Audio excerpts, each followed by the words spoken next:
Welcome to Basketball Cinema, where we revisit the most important and iconic games in NBA history. I'm Jay Canada, and today we're looking at Game 6 of the NBA Finals 1998 between the Chicago Bulls and Utah Jazz. The 1998 NBA Finals marked the third consecutive appearance in the Big Show for the Chicago Bulls, their sixth appearance in an 8-year span, and oh yeah, they had won all 5 of their prior appearances, led by a guy you may have heard of in the past, Michael Jordan. I've been workshopping the idea of creating Basketball Cinema for well over a year, so imagine my surprise when last spring, The Last Dance documentary was released, giving an in-depth look at a number of historic Michael Jordan moments.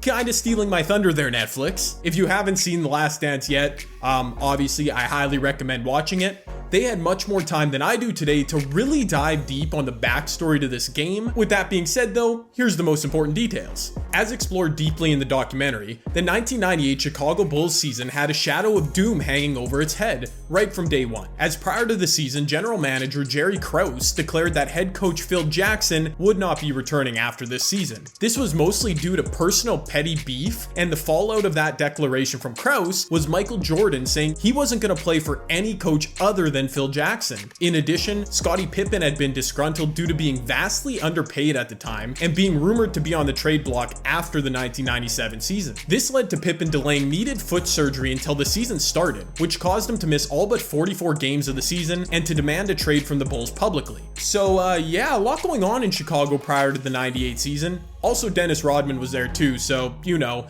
that's also a disaster waiting to happen. I wasn't even trying to do anything. I was just trying to play basketball, party, all the girls. With the backdrop of this season probably being the last for the MJ Pippen Phil Jackson led Chicago group, the Bulls were actually able to table much of that drama once the season started. Mike won his 10th scoring title in the last 12 seasons and was named MVP of the league for the 5th and final time, which, hold on, 10 scoring titles in 12 years? 10 in 12? And the Bulls finished the regular season tied for the best regular season record at 62-20 with, of all teams, the Utah Jazz. The Jazz had proven to be a force in the NBA, at the time riding a 15-year playoff streak being led by the duo of John Stockton and Karl Malone. Stockton is one of the all-time great facilitators in the NBA, fresh off a 9-year run in which he led the league in assists every season. Malone, meanwhile, had cemented himself as arguably the league's top power forward, including winning league MVP award in 1997. Michael Jordan, by the way, not really a fan of that decision. I'm not saying he wasn't deserving of it. All I'm saying is that fueled the fire in me and said, okay,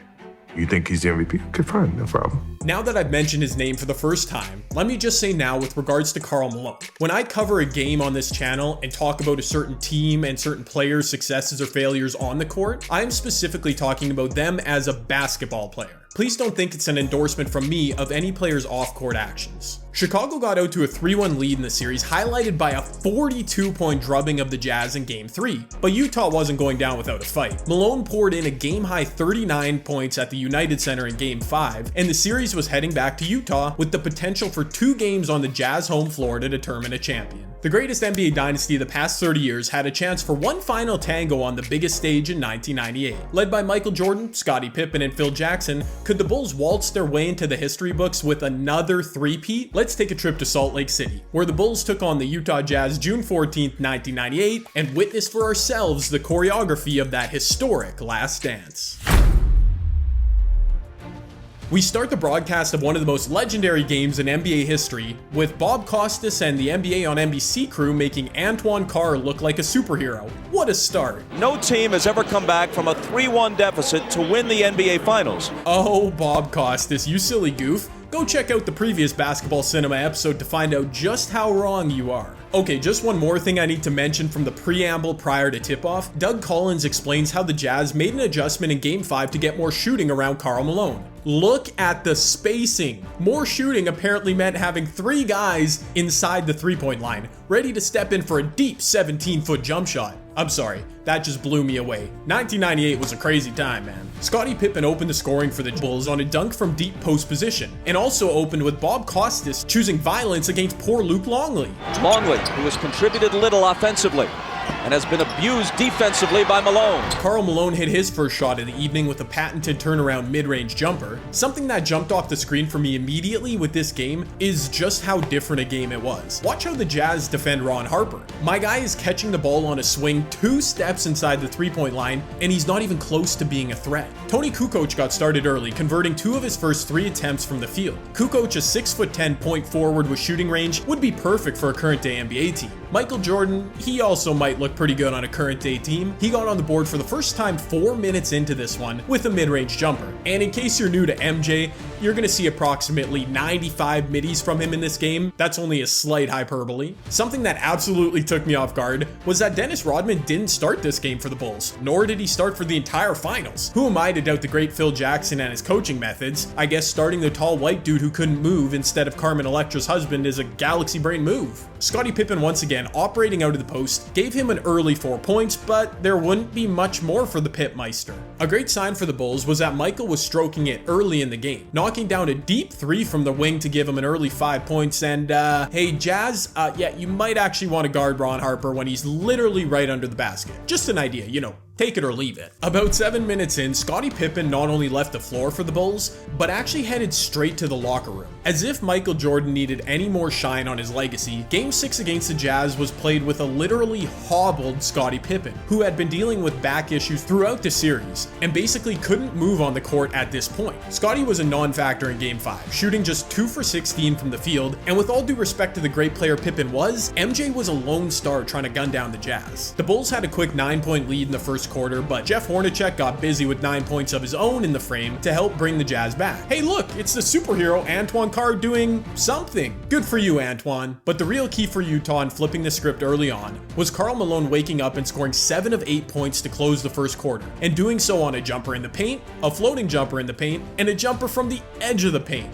Not exactly a diverse bag on display from Karl. Let's actually have a quick discussion here on Karl Malone. I know I'm gonna sound like an uneducated millennial here, but watching this game, I was blown away at the fact that Karl Malone was able to dominate so consistently in his career. I mean, by this point in his basketball life, he wasn't really playing above the rim, he didn't shoot the 3-ball, he basically lived on layup and mid-range jumpers. Yet here's Karl Malone, second all-time in points scored. Like, what? Another 1998 NBA quirk that I need to point out. Early in the second quarter, my spirit animal, Judd Bushler, got called for an illegal defense violation. And this was the 3rd time already in this game that this got called. I had to research the rule because it's different than defensive 3 in the key, which we see in the modern NBA. In 1998, you could get called for illegal defense for sagging too far off a player standing outside the 3-point line. The Jazz player was literally standing 8 feet beyond the 3-point line, but that meant his defender had to be standing above the free throw line or he'd get called for illegal defense. I suppose the NBA was trying to avoid teams packing the paint since nobody in the league could shoot, but like, what a dumb rule.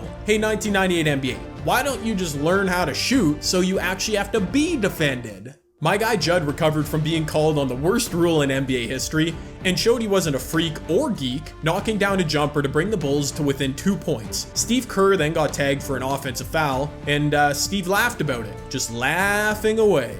Enough jokes. This is when Michael Jordan officially arrived in Game 6. Mike would eventually score 15 points in the second Q, starting with a real FU up and under layup, followed by another long-range connection from the same left wing as earlier. Tony Kukoc another sweet stroke from the mid-range as Kook and MJ kept their Bulls within a point midway through the second. In fact, this game really only opened up for a short 4-minute burst here towards the end of the first half. And let's keep in mind, Scottie Pippen's back kept him out for this entire quarter. For the Bulls, Mike J and Tony K combined to score the final 19 points of the half, trading blows with Karl Malone and the Jazz, who wouldn't budge an inch. Michael springs free and takes the lob from Kukoc. Can't hit the tip. Malone another try, and there it is for Utah. Malone in the lane. Up and under against Rodman. Jordan for 3. And there's his answer. The second half of this game got underway with yet another update on Scottie Pippen's back, which certainly wasn't going to the future and healing itself, as he remained basically unable to move on the court despite playing a total of 26 minutes in this game. Pippen's back was actually a reasonable metaphor for the entire third quarter of this game itself, and by that I mean it wasn't good. Both teams were stagnant offensively, with the Jazz getting into the bonus by the 6-minute mark. After dropping 23 in the first half, Michael Jordan scored only 6 points on 2 of 6 shooting in the third, and without contribution from from Pippen, Chicago's offense devolved into a number of fruitless Ron Harper post-ups. Easily the most exciting point of the third quarter came when Karl Malone and Dennis Rodman got tangled up after fighting for a rebound, resulting in Bob Costas absolutely roasting professional wrestling. He and Karl Malone, regrettably, are scheduled to wrestle in one of those bogus events next month. Why Malone wants to lower himself to that is anyone's guess. And you can absolutely see why Dennis Rodman was effective in the NBA despite his limited skill set, as he was clearly a burr in Karl Malone's saddle. Actually, let's just take a moment to discuss Rodman. Oh, Dennis Rodman. Dennis was always colorful and unpredictable, as we know, and this once again made an appearance in the 1998 NBA Finals, when he skipped practice between games 3 and 4 to appear alongside Hulk Hogan in a pro wrestling event. I mean, come on, dude. One of my favorite Rodman tidbits is the fact that he used to study how certain players shot the ball, so he could read how they would miss in order to become an elite rebounder. Here I was all along studying math, science, English. My guy Dennis can barely speak English, yet became 1,000 times more successful than me. Boom, here, boom, that way. Man, school really is a scam. Our guy Dennis, with one of his patented offensive rebound tip-ins, tied the game up as Scottie continued to hobble around the court, returning in fact to the locker room shortly thereafter. In addition to MJ's obvious physical dominance in the game of basketball, this game was almost as much about his cerebral dominance over every other player, as Isaiah Thomas explained on the broadcast. Doug, I've watched Jordan the last 4 plays, and he's picking his spots to get some rest out on the court. He's not playing Hornacek as tough because I think he knows that at the end of the game, he's going to have a lot of energy. MJ was visibly going less than 100% in moments because he knew what his team would eventually need from him in the fourth quarter. Another side plot to this game that needs highlighting is just how poor John Stockton played. He finished the night with just 10 points and 5 assists and was unnoticeable for basically the full 48 minutes. A third quarter update revealed, however, that Stockton, like Pippen, was dealing with a back injury and was receiving chiropractic help throughout the game. Clearly, Stock was limited, which is super unfortunate. We're talking about a guy who averaged 16 points, 13 assists per game on over 50% shooting for a 9-year stretch earlier in his career. The Jazz could have really used that, John Stockton. Utah was able to close the third quarter strong. Look who's back again, it's Antoine, putting home a dunk off a nice feed from Howard Isley. Howard engineered another fine play, this time a nifty pass to Adam Keefe, as even without a PhD, the Jazz took a 66-61 lead into the fourth and final quarter. As the fourth quarter got underway,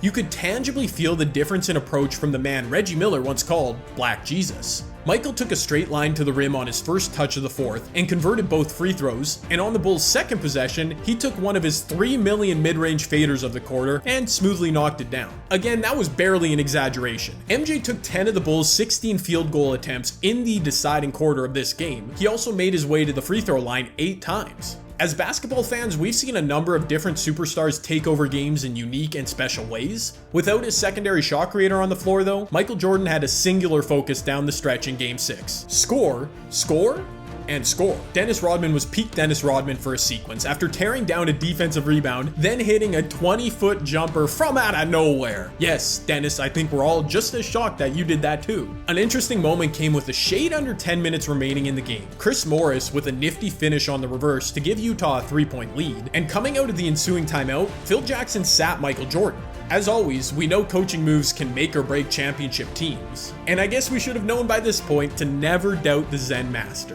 MJ would sit for 2 full minutes, and in a major victory for the Bulls, basically nothing happened. Chicago looked directionless offensively without their leader, but on the other side, the Jazz weren't able to take advantage, and the two teams were scoreless until Kukoc to tie it. Big shot from Tony Kukoc. Could have used a little more energy on the call from Bob Costas. Where's a bang when you need it, am I right? Jordan, fresh off his little bit of rest, went right to work, attacking the rim again, and folks, Michael did take a beating in this matchup. It wasn't the bad boy Pistons by any means, but the fouls that put MJ on the stripe in this one were certainly impossible to argue against. Clinically walking out of a double team and into a mid-range jumper, Michael put the Bulls up momentarily with 7 minutes remaining. Man, those jumpers are truly a thing of beauty. The game shifted quickly again in favor of Utah. MJ was off on consecutive mid-range J's, despite creating oodles of space for himself on the second attempt, and Utah took advantage with Karl Malone getting to the line off a nice feed from Stockton. He converted both free throws. Then John was able to put in an 18-footer of his own, which gave them a 3-point lead with just over 5 minutes remaining. Something admirable about this Jazz group was that despite scoring just 54 points in Game 3 and getting absolutely embarrassed, they managed to claw back into the series and were obviously fighting for every inch to force a Game 7. The Bulls were clearly ailing, and on their last legs, a Game 7 probably wouldn't have suited those in red and white. I believe this never say die mindset from the Jazz was instilled by the two leaders of the team in John Stockton and Karl Malone, both of whom stated they weren't intimidated by the Bulls. I sure didn't feel an aura about Michael Jordan or the Bulls. I don't know how you would play against somebody with that. Michael Jordan. Michael Jordan. While there's probably some sour grapes from both dudes, I'm actually inclined to believe it. They weren't scared. Scottie was able to shake off the cobwebs and put home his one basket of the fourth quarter on a nice paint turnaround J. Then a turning point in the game. Karl Malone fouling Dennis Rodman lazily after a rebound, putting Chicago into the bonus for the remaining 4.5 minutes of the game. With 3.5 left and the score tied, Brian Russell recklessly drove to the rim and found himself at the line, where he'd give the Jazz a 2-point lead. If the name Brian Russell sounds vaguely familiar to you, well, you'll understand why later in this video. Our guy Brian was one of many unlucky players who is fondly remembered as fodder for Michael Jordan's insane self-motivation and hatred. Apparently a few years earlier, when MJ was retired and playing baseball, he visited the Utah Jazz and a young Brian Russell trash-talked MJ, leading to Mike putting Russell on his list. Carl, you need to talk to this dude, man. Nah, he's just a young rookie. But from that point on, he's been on my list. Sure enough, in Game 1 of the 1997 finals, Jordan hit a game winner all over Russell's face. Brian sure got what was coming to him. Glad MJ got his revenge in 1997 and didn't have to do our boy dirty again in 1998.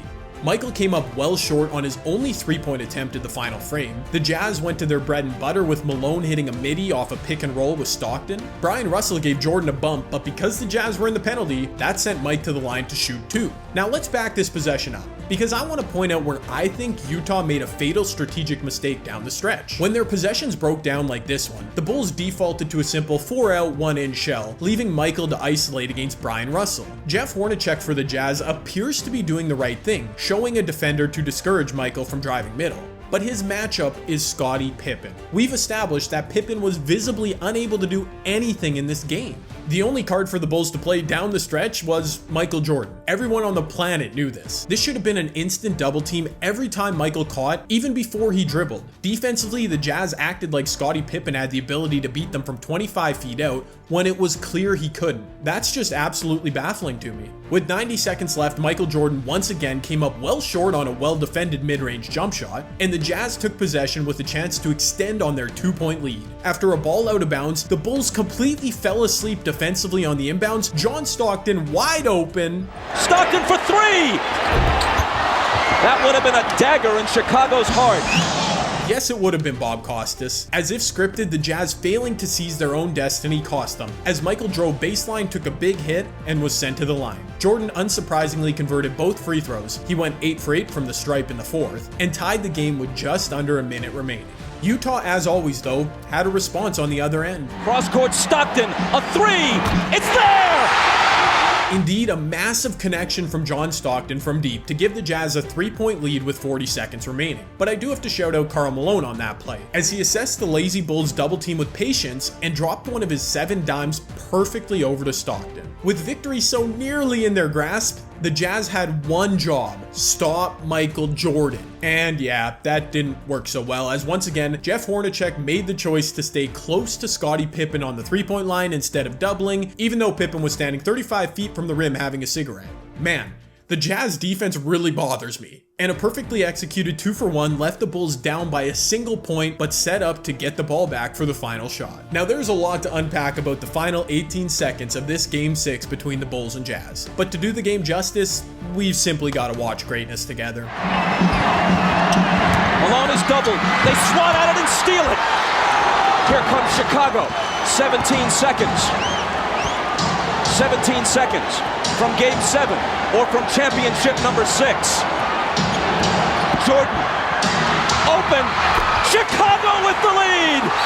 I mean, wow. Just wow. First thing to note, the Jazz could have taken a timeout prior to the ball being stolen from Karl Malone. Not sure if that would have changed anything, but certainly was a card that could have been played. For the praise I gave Karl Malone for passing out of a double just moments ago, and even considering how great he played in this game as a whole, because he did, this is a lazy play in a big moment. He wasn't aware of his surroundings on the court and simply assumed Michael Jordan would clear out and follow Jeff Hornacek. But this was too big a moment for assumptions. Michael gambled to make a superb defensive play, but in doing so, left Jeff Hornacek wide open. Had Malone simply kept the ball up high, taken a look, who knows what might have transpired. Obviously, we know an all-time great defensive play by Michael was one up by a transcendent offensive play as MJ hit the game winner. But once again, I have to call into question the plan from Utah. Granted, there wasn't a timeout called by the Bulls to allow the Jazz to set their defense. Watch where each Bull is on the court as Michael makes his move. Kukoc and Kerr were in the corners and were viable threats. Fair enough. But Scottie Pippen is sitting courtside having a bucket of popcorn with Robert Redford, while Dennis Rodman was bolting to the corner to stand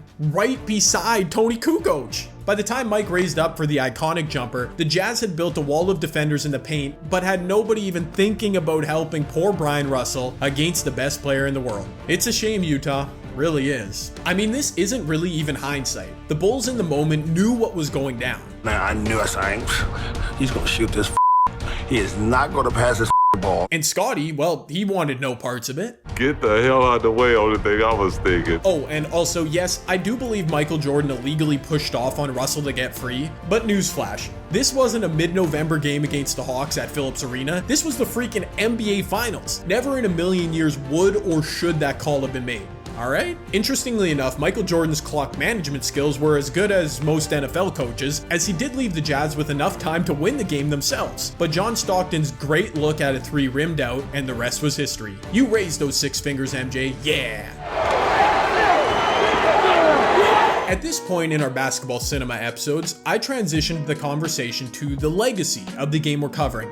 Basically, what events transpired as a result of the game. Once again, I have to recommend, if you haven't already and you're a basketball fan, watch The Last Dance for an exhaustive look at the legacy of the Bulls winning their 6th and final championship in 1998. But once again, I'll do my best to summarize here. As a result of the falling out with GM Jerry Krause, Phil Jackson did indeed step away from coaching the Chicago Bulls, remaining off the sidelines for just one season before returning to take the reins of the LA Lakers. In accordance to what he had said prior to the season about not playing for any other coach, Michael Jordan also announced his retirement from the NBA following the season at the age of 35. The dominoes around MJ and Phil also toppled in short order. Dennis Rodman left for the Lakers, Scottie Pippen was traded to Houston, Steve Kerr, Judd Buechler, Luke Longley, Scott Burrell also all moved on from Chicago. To this day, the way things shook out during the Last Dance season doesn't seem to sit right with MJ, who admitted he and the team would have loved to run it back if given the chance. If you ask all the guys who won in 98,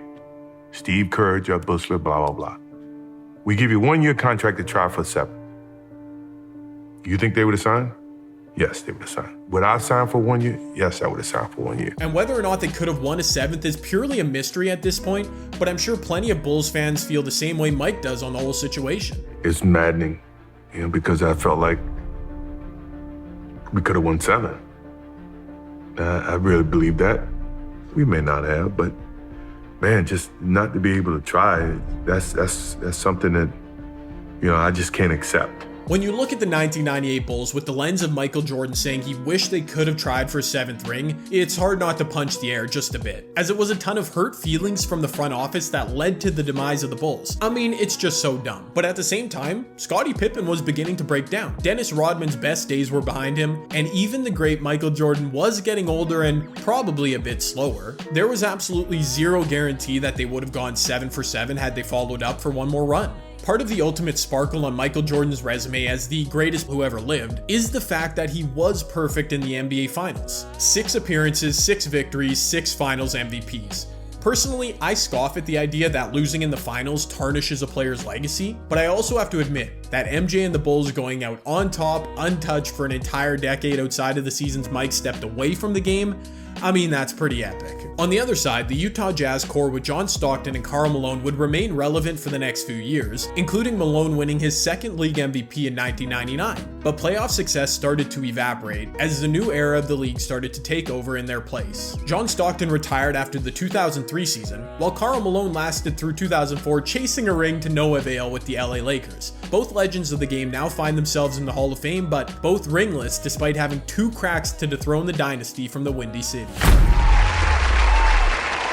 For each game covered on Basketball Cinema, I'll be giving out 3 awards, beginning with the Clint Hawkeye Barton Award for Most Underrated Performer, I don't care. which goes to the Croatian sensation Toni Kukoc, who stepped up in a major way in both games 5 and 6 with Scottie Pippen ailing. Kukoc had 15 points in game 6, the only Bull outside MJ to crack double digits, this after leading Chicago with 30 points in game 5. In both games, Kukoc crested 42 minutes played, and whenever the Bulls dynasty gets discussed, my guy Tony is never mentioned with MJ, Scottie, and Dennis. He deserves our respect. The Rick Dalton Award for Most Recognizable Moment goes to, again, another episode of the show in which I really have no choice. Jordan, open, Chicago with the lead! We know MJ eventually returned to play for the Wizards a few years later, but for a player to retire after hitting a walk-off jumper to clinch a championship, I mean, that really just hits different. In addition, the photos captured of the moment live famously in their own right. This might just be the singular most recognizable moment in NBA history. And finally, the Mark Jackson, With all due respect, Award for Weirdest Moment in this game goes to this unbelievable screenshot NBC shared of their website. Guys, the internet in 1998. Absolutely unreal stuff from NBC promoting the fact that they were expanding their NBA coverage onto the internet. I honestly couldn't believe how awkward it felt hearing Bob Costas explain what was happening on their website. And that's it. The Chicago Bulls ended the greatest run by a single team in modern NBA history by defeating the Utah Jazz 87-86 on June 14, 1998, clinching their 6th title in 8 years and sending Michael Jordan off into a golden retirement, at least for a couple years. If you enjoyed this episode of the show, please consider dropping a like down below. And if you can see yourself watching a few more of these in the future, I suggest hitting that subscribe button as well. Maybe turning on notifications too. Next week, we'll be looking at a non-NBA Finals game. It's a game, however, that surely still bounces around everybody's memory. But until then, I'm Jay Canada, and this has been Basketball Cinema. Giving an in-depth look at... A great sign for the Bulls was that led by Michael Jordan, Scottie Pippen, and witness for ourselves, the choreographer, Toni Kukoc. A great sign for the Bulls was that Michael was... in addition to... with victory so nearly in their grasp, the Jazz had won... Oh my goodness, can I talk?